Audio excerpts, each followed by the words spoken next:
multiple forms of light floating above the paddock across the road, near some cows, just hanging there, doing its thing, whatever, then just blinks out.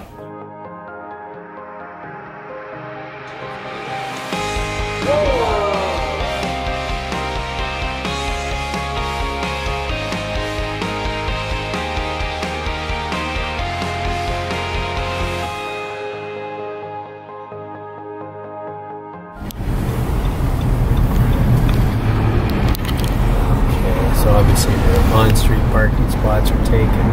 That's pretty cool. Sometimes it feels like everything's turning on. 10 minutes. Blinking where you really are blinking. You really sort of are, but it's like, so that's a hypnagogic effect. So it's a minute. Thank you, Anthony, for putting on such a great event, and everyone else involved, Nina, and you guys are all great. And today we've got something pretty special, an hour-long presentation. Normally they go for about 4 hours, 3-4 hours, so I have to cram in a fair bit.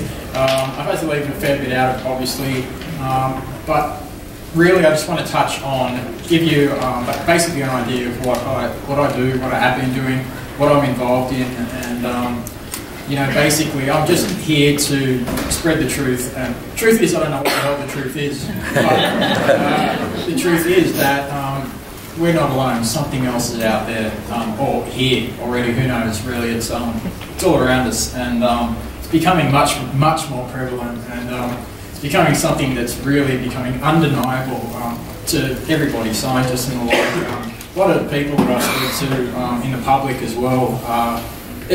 People are changing their attitudes, which is great. You know, people are becoming more open-minded. I think that has to do with technology age, the internet, you know, photography. We've got cameras in our pockets now. Everybody does. So this is something that is it's really reaching around the world at such a phenomenal rate now, and it's becoming so popular. And you've got to be careful. But there's so much stuff out there. There's real stuff. There's not real stuff. There's, you know, a lot of people claiming a lot of things, and you know, what we're looking for is evidence. We need evidence to show the public, you know, that they're not going to believe stories. Unfortunately, we need hard scientific evidence. And unfortunately, without actually having one of these things in our hands, a little alien grey walking beside us, whatever, that we can study and probe like we would do.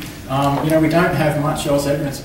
Really, when you're young and you see something like that, it would have been probably 20 feet above me. So, and I was late, I had to get home, and it was, you know, Sunday evening. I remember it like it was yesterday. And you know, I ran home and ran up the steps, and I said, "Oh, Mum, I had a UFO, a light follow me." And she said, "Oh, it was just a plane, you know." And even at that age, I knew, no, it wasn't a plane. A plane there's not a red light that's following. And I remember very specifically, as it was moving, it was spinning at the same time on its own axis. Sorry, my ear again. Here we go. You know, a lot of strange little things have happened. I've been in a couple of documentaries in Australian skies where I actually released footage of something, an ultrasound of a what you would call, some people would call an implant in this field, whatever the case may be. I've had it in underneath my collarbone here since I was probably 4 or 5 years old. That's when I first noticed it.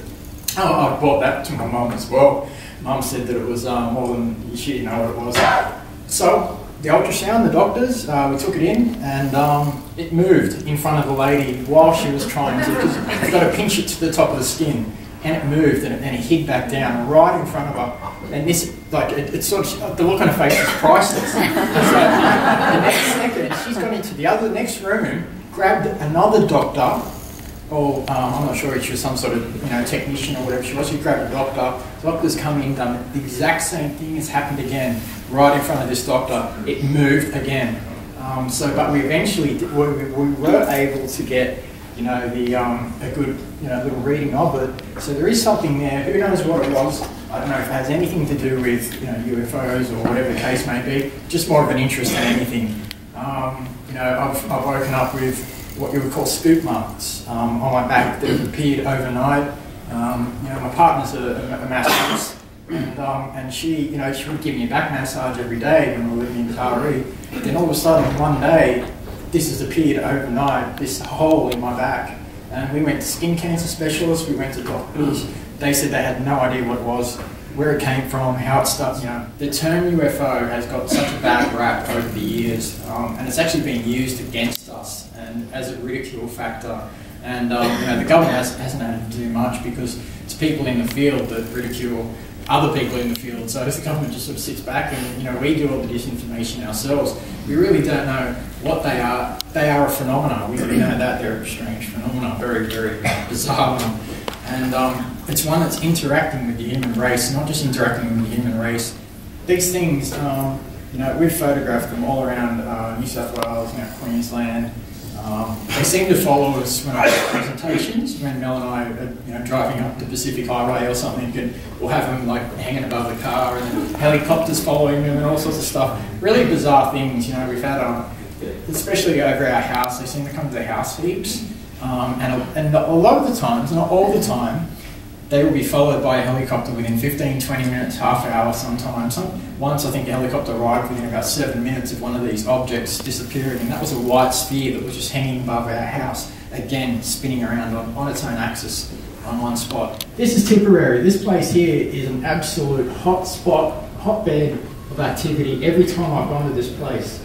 Now I've gone here, this guy you see here is Mike Williams, this Fortean investigator. He wrote the book Big Cats in Australia. This guy's been with me from the start, and he's seen more UFOs than anyone. Something that's really bizarre. Now here you go again, another sign of their sneakiness.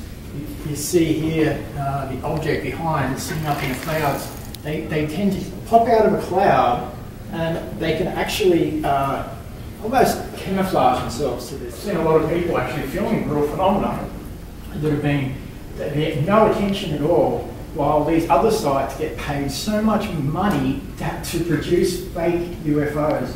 And when those UFOs get shown to be fake, right, that just damages, puts another nail in the coffin of what we're trying to do. And that is get the truth and the reality out there. And it's as simple as that. Multiple forms of light all together doing whatever.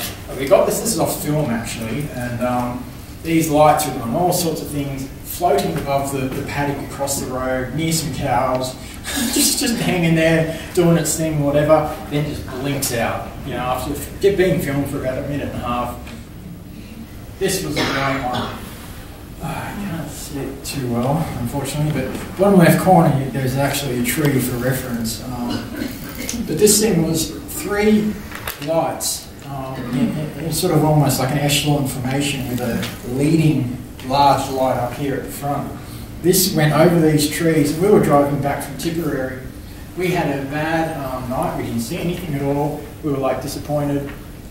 Anyway, I looked up and there's this thing floating over the road with blue lights on the back of it. It was huge. Almost like a triangle kind of thing that you'd see. That you'd see in the you know, movies kind of thing. So it was really bizarre. So I got one photo of that, and then this thing just moved off really quick, and we were turning, so I lost sight of it. I'm working on a documentary at the moment called Fractured Realities, based more on my story growing up and my sightings. You know, with my family, it's brought my family and I much closer together because finally now my father believes that, you know, me and my brothers, that we're not 100% crazy, just that little bit crazy still. But finally now, you know, we have, you know, it's brought my father and I so much closer together to the point where in Dunedoo we'd sit there every night. We'd go out there and we'd sit there with, you know, our scribble board and count down every single one we'd see, and he'd get so excited like a schoolboy, you know. And my father was a branch manager for St George for 40 years, really hard, you know, doesn't drink, doesn't smoke, nothing like that. Really straight-laced kind of guy. And for him to be like a school kid all of a sudden, it's just, you know, it was such a big thing for the family, and it was, you know, it's a beautiful thing. So, look, I encourage all you guys to get out there yourselves, look up at the sky, and encourage other people to look up at the sky as well, and you'll never know what you'll see. Any chance you get, if you walk outside, just out of the blue, just look up, you know, and you never know what you'll see.